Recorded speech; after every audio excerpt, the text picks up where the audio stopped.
मैं डॉक्टर राजीव गुप्ता हूँ, पेट व लिवर रोग विशेषज्ञ।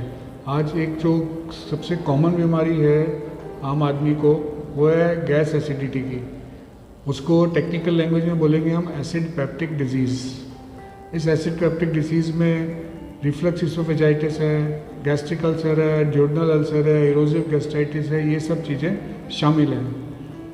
नॉर्मली क्या होता है कि जब बच्चा पैदा होता है तो उसका खाने की नली, पेट का जोड़ लूज़ होता है, और जैसे जैसे उम्र बढ़ती जाती है बाकी बॉडी की मसल्स की वीकनेस इंप्रूव होती जाती है। इसी तरह से खाने की नली, पेट का जोड़ जो वेल्व की तरह से होता है वो वेल्व फंक्शन आ जाता है।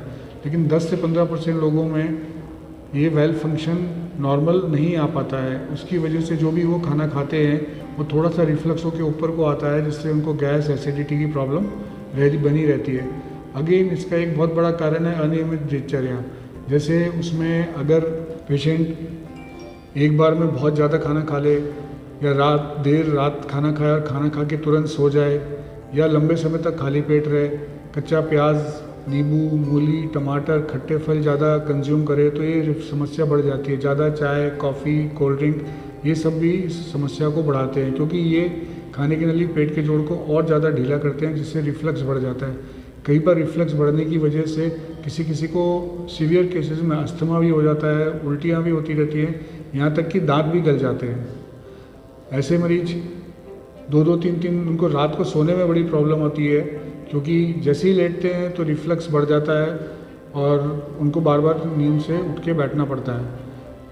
कई बार लोग 2-2, 3-3 तकिया लगा के सोते हैं। तो जहाँ तक कारण की बात है, ये तो मैंने आपको बताया।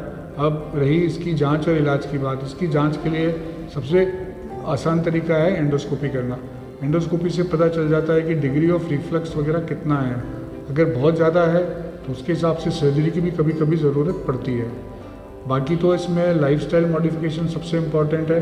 ज़्यादा मिर्च मसाला, तली हुई चीज़ें, जूस, कच्चा प्याज, नींबू, मूली, टमाटर, खट्टे फल, ये सब रिफ्लक्स बढ़ाते हैं। लंबे समय तक खाली पेट रहना, ओवर ईटिंग करना, ये भी परेशानी पैदा करता है। खाना खाते ही तुरंत लेट जाना, ये भी प्रॉब्लम पैदा करता है।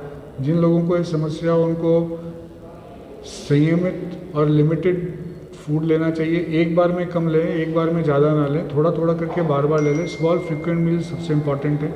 और जिस भी खाट पे, पलंग पे सोते हैं, उसके सर की तरफ के पाए के नीचे एक एक ईंट रख ले, या 3-3 इंच के लकड़ी के ब्लॉक लगा लें। इससे इस समस्या का काफ़ी हद तक समाधान होता है। अगर ये रिफ्लक्स अनचेक्ड रहता है तो खाने की नली सिकुड़ जाती है। कभी कभी आगे चल के 20 साल 25 साल बाद खाने की नली का कैंसर तक भी बन सकता है। तो इसमें सिंपल लाइफस्टाइल मॉडिफिकेशन, अगेन मैं कहूँगा, सबसे इम्पॉर्टेंट है। दवाइयों का रोल, अगर आप लाइफस्टाइल दिनचर्या सही रखेंगे तो हो सकता है दवाइयों की ज़रूरत ही ना पड़े, या बहुत कम दवाई से ही आपका काम चल जाए और आपकी लाइफ भी कंफर्टेबल रहे और क्वालिटी ऑफ लाइफ भी अच्छी रहे और सब चीज़ें आप एंजॉय कर सकें।